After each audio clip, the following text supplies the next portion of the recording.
The justification of Joel's massacre. The last of us series की एक खास बात है, वैसे एक नहीं बहुत सारी खास बात है इस सीरीज की, लेकिन एक तगड़ी चीज मैं आपको बताता हूँ इसको लेके कि ये सीरीज आपको किसी न किसी पॉइंट पे डिलेमा में डाल ही देती है। डिलेमा किस चीज का? डिलेमा मोरालिटी का, डिलेमा एग्जिस्टेंस का, डिलेमा होप का। सीजन 1 की एंडिंग में हम सब शॉक थे जोएल के उस मैसेकर की वजह से, लेकिन वो मैसेकर जोएल ने क्यों किया उसके बारे में जब हम और डीपली सोचते हैं तब हमें लिटरली मुझे बिलीव नहीं हो रहा मैं ये बोलने जा रहा हूँ कि वो मैटर जस्टिफाइड लगता है। कैसे? देखो, जोएल की बेटी जब मर जाती है उसके बाद जोएल अंदर से एकदम खोखला और होपलेस हो जाता है इस पोस्ट अपोकलिप्टिक वर्ल्ड में। वो बस किसी तरीके से सरवाइव करता है। देन उसको फिर से इस जिंदगी जीने के लिए मिलती है उम्मीद एली की वजह से। अब देखो, एली की वजह से क्योर बनता तो करोड़ों की जान बच सकती थी, आप ऐसे बोलोगे, लेकिन वहां पर कोई भी फुल प्रूफ एक्सपेरिमेंट होने नहीं जा रहा था। वहां पे एली की जान जा सकती थी, फिर भी कोई गारंटी नहीं थी कि कोर्डिसेप्स का कोई क्योर वो डॉक्टर बना ही लेगा एली के इस फंगस से इम्यून होने की वजह से। वैसे भी ये दुनिया ऑलरेडी इतनी बिखर चुकी थी, ऑलरेडी इतना केओस मचा हुआ था कि यहाँ अगर कोई क्योर बन भी जाता तो ये दुनिया फिर से वैसी बन ही नहीं पाती जैसी हुआ करती थी। और ये बात जोएल को बहुत ही अच्छे से पता थी। वो कोई डिल्यूजन में नहीं था, उसने रियलिटी लिटरली एक्सपीरियंस की थी। तो हाँ, एली को सीजन 1 के एंड में ब्रूटली बचाना एक बाप के पर्सपेक्टिव से और रेशनली भी अकॉर्डिंग टू मी जस्टिफाइड है। Some actions can cause terrible outcomes. Joel ने जो भी किया वो मोरली गलत था और उसकी सजा उसको मिली और बहुत भयंकर मिली। रिवेंज इंसान को अंदर से नहीं सिर्फ खोखला कर देता है बल्कि वो उसे एक ऐसा रूटलेस जानवर बना देता है जिसकी आग में वो खुद तो जलता ही है लेकिन उसके आसपास वाले भी उनके इस वैसीपने की कीमत चुकाते हैं, जैसे कि एबी के दोस्तों ने चुकाई, जेसी ने चुकाई। और जेसी की डेथ भाई बहुत सडन और ट्रेजिक थी क्योंकि उसको बस कुछ ही घंटों पहले ये पता चला था कि वो बाप बनने वाला है। वो बस सबको सेव करना चाहता था, बट हुआ क्या? बदले में उसको ऐसी मौत मिली। इसी वाले एपिसोड में एली की सेल्फिश साइड भी हमें देखने को मिलती है। वो लिटरली किसी की परवाह किए बिना किसी भी तरीके से अपना रिवेंज लेना चाहती है। अब जिन्होंने एपिसोड 2 देखा है वो एली की इस स्टेट को अच्छे से समझ पाएगा, लेकिन इस एपिसोड में एली ने गलती से एक प्रेग्नेंट महिला को भी मार दिया। ये ट्रॉमा उससे क्या छीन लेगा, वो रिवेंज की इस अगली साइड पे कैसे रिफ्लेक्ट करेगी, वो तो हमें सीजन 3 में ही पता चलेगा। ऑल्सो सीजन 2 में ये कभी ना खत्म होने वाली साइकिल ऑफ रिवेंज को बहुत ही अच्छे से दिखाया है, जहाँ पे कोई भी सही या गलत नहीं है, सबके अपने अपने रीजन से इस पोस्ट अपोकलिप्टिक दुनिया में खुद को और अपनों को सरवाइव करवाने के लिए, ना ही सिर्फ ज़ॉम्बीज से बल्कि दूसरे इंसानों से भी, जैसे कि चीजें असल जिंदगी में होती है। It's a story about characters वो living in an unsettling zombie world. The dead issues. Season 2 episode 6 मेरे हिसाब से काफी ब्यूटीफुल था हर एक एस्पेक्ट में, चाहे आप राइटिंग के पर्सपेक्टिव से देखो, चाहे आप सिनेमेटोग्राफी के पर्सपेक्टिव से देखो। इस एपिसोड में जोएल के बचपन का एक सीक्वेंस हमें दिखाया जाता है जो इसी एपिसोड में आगे चल के बहुत गंदा हार्ड हिट करता है। But I'm doing a little better than my father did. And you know, when it's your turn, I hope you do a little better than me. You can't understand.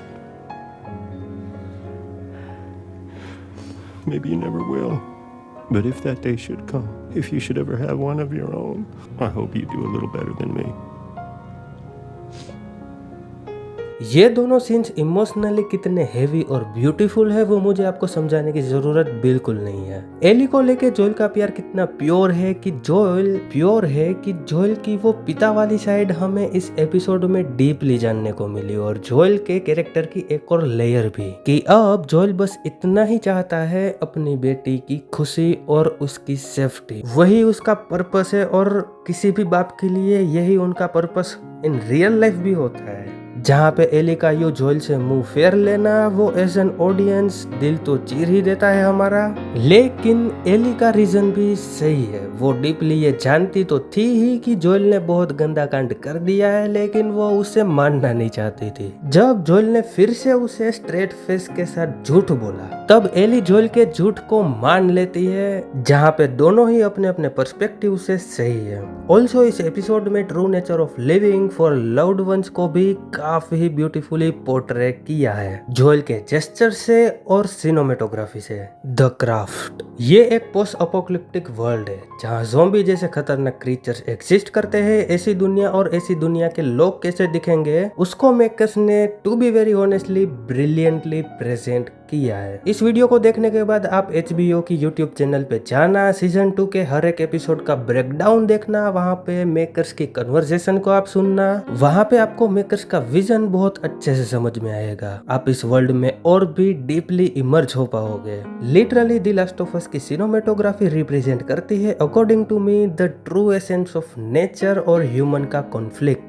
Zombie apocalypse के 20 साल बाद कोई भी city कैसी दिखेगी, कोई भी community कैसे खुद को सेफ रखेगी एक छोटे से टाउन में, ये सब सीरीज में विजुअली बहुत ब्यूटीफुली दिखाया है। और सबसे इम्पोर्टेंट, अगर कभी कोई ज़ॉम्बी अटैक हो जाए तो क्या टेक्टिक्स रहेगी, क्या वॉर स्ट्रेटेजीज होंगी, वो सब एपिसोड 2 में एक्सीलेंटली पोर्ट्रे किया गया है। और ये डेप्थ सिर्फ वही नहीं through out the series feel होती है। इसकी टेक्निकल डिटेल्स और क्राफ्ट पे और काफी बात हो सकती है, लेकिन वीडियो फिर और खिंच जाएगी। Other than that I love performances by all the actors end of course Pedro की परफॉर्मेंस टॉप पे ही रहेगी भाई। बहुत से लोग बेला रामजी का ऑनलाइन मजाक बना रहे थे और कह रहे थे कि बेला रामजी एज एली मिसकास्टिंग हो गई है, और मैं उन्हें कहूंगा bro just shut the fuck up यार।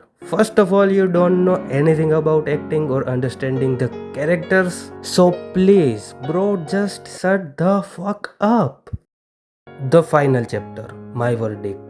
Last of us part 2 the game जब रिलीज हुआ था तब गेमर्स का मिक्स रिएक्शन था उस गेम के गेम प्ले पे नहीं, मोस्टली उसकी स्टोरी को लेके। क्योंकि स्टोरी के मेन लीड को यू सडनली मार देना, देन आगे की स्टोरी दूसरे कैरेक्टर्स के साथ कैरी होगी, जो चाहे अच्छी भी हो कुछ लोग उसे बुरा ही बोलेंगे बिकॉज दे कांट एबल और may be they don't want to understand the story the way it is, simple as that. मैंने the last of us part 1 और पार्ट 2 खेला नहीं है, लेकिन मुझे इसकी पूरी स्टोरी पता है, वो भी लास्ट ऑफ अस सीरीज नहीं आई थी उसके सालों पहले से। और द लास्ट ऑफ अस के दोनों सीजन्स देख के मैं यही कहूंगा कि this is the story worth telling cinematically and worth experiencing as human being. अभी तक इसके मेकर्स काफी फेथफुल है गेम से, विथ लिटिल चेंजेस जो अच्छे है, एक्सेप्ट टॉमी के कैरेक्टर चेंजेस से। हाँ, वो एकलौता चेंज है जो मुझे अच्छा नहीं लगा, बाकी दूसरे सारे चेंजेस एंड एडिशंस अमेजिंग लगे। आगे की कहानी आई नो क्या होगी और मेकर्स किस तरीके से उस कहानी को प्रेजेंट करेंगे उसका भी थोड़ा बहुत हिंट है मुझे, बट स्टिल मैं क्यूरियस हूँ ये जानने के लिए कि ये साइकिल ऑफ रिवेंज कैसे कंक्लूड होगी इन सीरीज। बाकी अगर आपने ये वीडियो यहाँ तक देख लिया है तो आपको दिल से थैंक यू। ये सीरीज मेरे दिल के काफी करीब है और आपके क्या विचार है सीजन 2 को लेके वो प्लीज मुझे कमेंट करके जरूर से बताना। तो यही था मेरा ओपिनियन इस सीरीज को लेके। ये वीडियो आपको अगर किसी भी तरीके से किसी भी वजह से पसंद आ गया है तो प्लीज लाइक कर दो यार, और ऐसे ही वीडियोस आगे देखने के लिए द कैप्टन वी को सब्सक्राइब कर सकते हो। और अगर आपको ये वीडियो किसी भी वजह से पसंद नहीं भी आया तो वो भी कमेंट करके बताओ ताकि आने वाले वीडियोस में और भी इम्प्रूवमेंट्स आ सके। इसी के साथ आप लोगों से मिलता हूँ जल्द ही नेक्स्ट वाले वीडियो में, तब तक के लिए बाय बाय और जय हिंद, वंदे मातरम।